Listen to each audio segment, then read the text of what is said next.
स्वागत है आपका देव कंपटीशन क्लासेस के इस YouTube चैनल पर। दोस्तों, आज हम आपको उत्तर प्रदेश से संबंधित महत्वपूर्ण प्रश्नों का संकलन देने जा रहे हैं, जो आगामी परीक्षा है काफी महत्वपूर्ण है। यदि आपको यह वीडियो पसंद आए तो लाइक, शेयर, कमेंट अवश्य करें।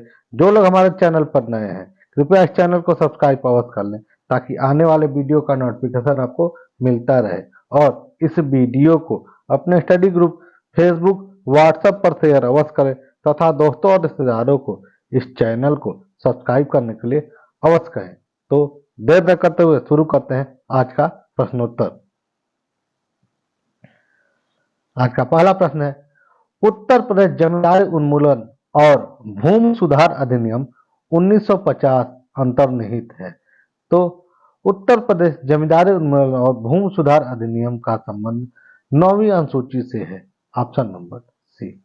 अगला प्रश्न है, उत्तर प्रदेश में नॉलेज पार्क की स्थापना कहाँ की गई है?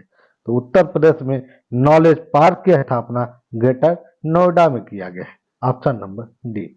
अगला प्रश्न है, उत्तर प्रदेश की सर्वाधिक जनसंख्या वाली जनजाति कौन सी है? तो उत्तर प्रदेश में पाई जाने वाली सबसे बड़ी जनजाति थारू जनजाति है। Option number A. और सर्वाधिक जनजातियों की संख्या वाला जिला सोनभद्र है और सबसे कम जनजाति वाला जिला बागपत है। और थारू जनजाति जो है दीपावली को शोक की तरह मनाती है। जनगणना 2011 के अनुसार उत्तर प्रदेश में जनजातियों की संख्या 13 है। अगला प्रश्न है, उत्तर प्रदेश में खरीफ की फसल की बुआई होती है। तो भारत में या उत्तर प्रदेश में खरीफ फसल की बुआई जो होती है जून जुलाई में होती है और कटाई अक्टूबर नवंबर में की जाती है। तो ऑप्शन नंबर आपको डी है। अगला प्रश्न है, उत्तर प्रदेश में 2011 की जनगणना के अनुसार साक्षरता दर कितना है? तो जनगणना 2011 के अनुसार उत्तर प्रदेश की साक्षरता 67.7% है। तो इसके लगभग का ऑप्शन दिया ऑप्शन नंबर डी। और यदि पुरुष साक्षरता पूछे तो 77.03% और महिला साक्षरता पूछे तो 57.2%। तो ध्यान दें, इसमें 10% अगर अटैच करेंगे उत्तर प्रदेश की साक्षरता दर में 10% जोड़ेंगे तो पुरुष साक्षरता और 10% घटा देंगे तो महिला साक्षरता मिल जाएगा। अगला प्रश्न है, उत्तर प्रदेश का वह जनपद कौन सा है जहां अल्पसंख्यक समुदाय की सर्वाधिक केंद्रीकरण है? तो अल्पसंख्यक समुदाय की सर्वाधिक जनसंख्या जो पाया जाता है रामपुर में पाया जाता है। Option number b. अगला प्रश्न है, उत्तर प्रदेश में उर्दू को द्वितीय राजभाषा कब घोषित किया गया था? तो उत्तर प्रदेश की पहली राजभाषा हिंदी है, जिसे 1947 में अपनाया गया था। लेकिन संविधान सभा द्वारा यदि हिंदी को पूछे कि कब राजकीय भाषा के रूप में अपनाया गया, तो आपका उत्तर होगा 14 सितंबर 1949। और प्रदेश की द्वितीय राजभाषा उर्दू को 1989 में अपनाया गया। Option number D. और उत्तर प्रदेश के सभी कार्यालयों में हिंदी को अनिवार्य रूप से लागू 26 जनवरी 1968 से कर दिया गया है। अगला प्रश्न है, केंद्रीय औषधि एवं सुगंधित पौधों का अनुसंधान स्थित है।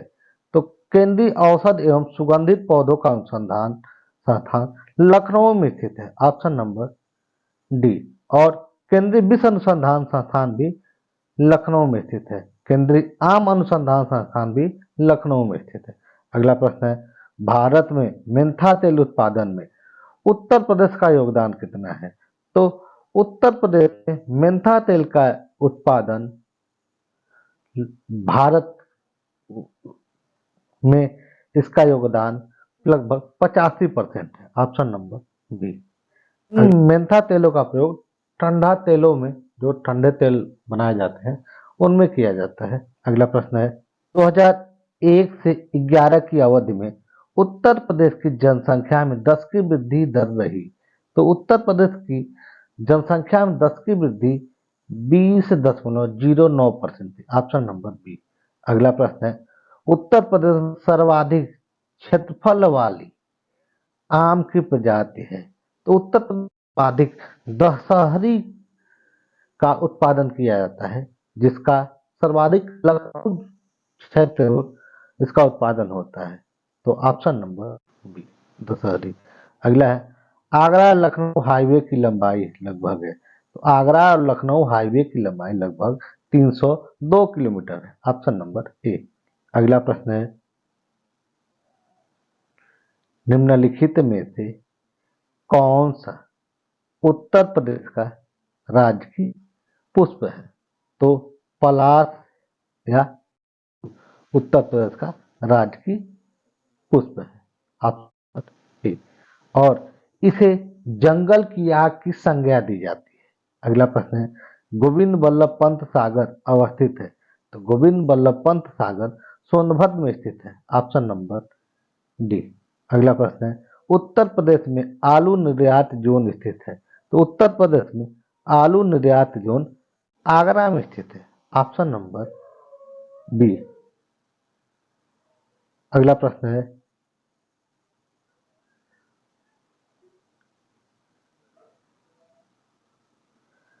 हैंडबुक ऑफ एग्रीकल्चर प्रकाशित होता है। तो हैंडबुक ऑफ एग्रीकल्चर भारतीय कृषि अनुसंधान परिषद द्वारा प्रकाशित किया जाता है। ऑप्शन नंबर सी, जिसका मुख्यालय नई दिल्ली में। अगला है, निम्नलिखित में से कौन सा जोड़ा सुमेलित नहीं है? तो पहला है, उत्तर प्रदेश का सबसे पुराना विश्वविद्यालय इलाहाबाद विश्वविद्यालय, यह सही है। नौचंडी मेला का आयोजन मेरठ में होता है, यह भी आपका सही है। भारत कला भवन वाराणसी में स्थित है, यह भी आपका सही है। चौरसिया नृत्य जो है गोरखपुर में नहीं, यह जौनपुर में होता है। तो इसका गलत ऑप्शन होगा, मतलब प्रश्न का उत्तर में ऑप्शन नंबर डी आपका सुमेलित नहीं है।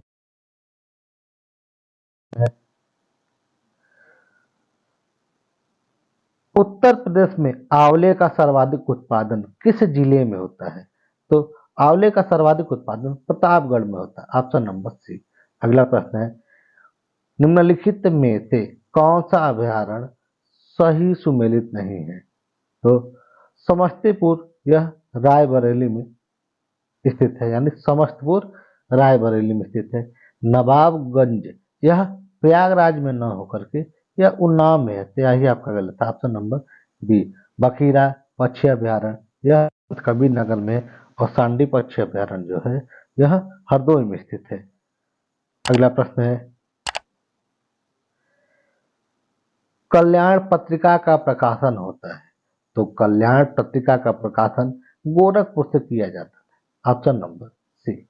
अगला प्रश्न है, हिंदुस्तान अकादमी जिसे भारतीय भाषाओं की रक्षा तथा विकास हेतु स्थापित किया गया था, वह स्थित है। तो हिंदुस्तान अकादमी आपका प्रयागराज में स्थित है। Option number A. अगला प्रश्न है, उत्तर प्रदेश में उगाई गई निम्नलिखित फसलों में से किसकी अवधि कम है? तो उत्तर प्रदेश में उगाई जाने वाली दलहनी फसलों में मूंग का सबसे कम अवधि होता है। Option number D. लगभग 60 दिन में इसका उपज हो जाता है। अगला प्रश्न है, भारत की जनगणना 2011 के अनुसार उत्तर प्रदेश के निम्नलिखित में से किस जिले में साक्षरता दर सबसे अधिक है? तो उत्तर प्रदेश में सर्वाधिक साक्षरता दर गौतम बुद्ध नगर है, और सबसे कम श्रावस्ती में है। और यदि पूछे पूर्व साक्षरता सर्वाधिक, तो गौतम बुद्ध नगर है। और महिला साक्षरता की सर्वाधिक कहाँ है? तो कानपुर नगर में है।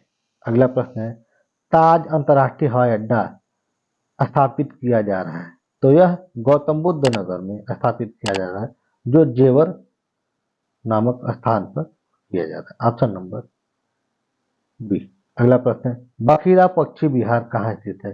तो बखीरा पक्षी विहार आपका संत कबीर नगर में स्थित है। Option number c. अगला प्रश्न है, निम्नलिखित में से कौन सा सुमेलित नहीं है? तो ऑप्शन नंबर 1 में डीजल लोकोमोटिव कारखाना वाराणसी में स्थित है, तो यह तो सही है। Indian telephone industry Naini Allahabad में है, यह भी सही है। मॉडर्न बेकरी यह दिया है लखनऊ में, लेकिन यह गलत है। मॉडर्न बेकरी जो है कानपुर में स्थित है, तो ऑप्शन नंबर सी आपका गलत है। और तेल शोधक कारखाना मथुरा में स्थित है।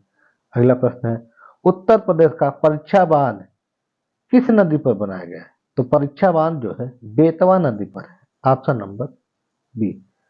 अगला प्रश्न है, आगरा स्थित दयाल बाग संबंधित है। आगरा स्थित दयाल बाग का संबंध राधा स्वामी पंथ से है, ऑप्शन नंबर ए। अगला प्रश्न है, उत्तर प्रदेश में जवाहर तारामंडल अवस्थित है, तो जवाहर तारामंडल आपका प्रयागराज में स्थित है, ऑप्शन नंबर डी। अगला प्रश्न है, निम्नलिखित में से किस फसल के उत्पादन में उत्तर प्रदेश का सबसे बड़ा योगदान है या सर्वाधिक उत्तर प्रदेश में उत्पादन होता है? तो आलू का सर्वाधिक उत्पादन उत्तर प्रदेश करता है। चावल में उत्तर प्रदेश का दूसरा स्थान है, गेहूं में पहला स्थान है, दूध उत्पादन में पहला स्थान है, गन्ना उत्पादन में भी पहला स्थान है, चीनी उत्पादन में भी पहला स्थान है। यदि आपको यह वीडियो पसंद आए तो लाइक से कमेंट अवश्य करें। जो लोग हमारे चैनल पर नए हैं कृपया इस चैनल को सब्सक्राइब अवश्य कर लें, ताकि आने वाले वीडियो का नोटिफिकेशन आपको मिलता रहे। और इस वीडियो को अपने स्टडी ग्रुप फेसबुक व्हाट्सएप पर शेयर अवश्य करें, तथा दोस्तों को इस चैनल को सब्सक्राइब के अवश्य करें। यह चैनल अभी नया है, आप लोगों के सपोर्ट की जरूरत है। वीडियो पूरा देखने के लिए धन्यवाद।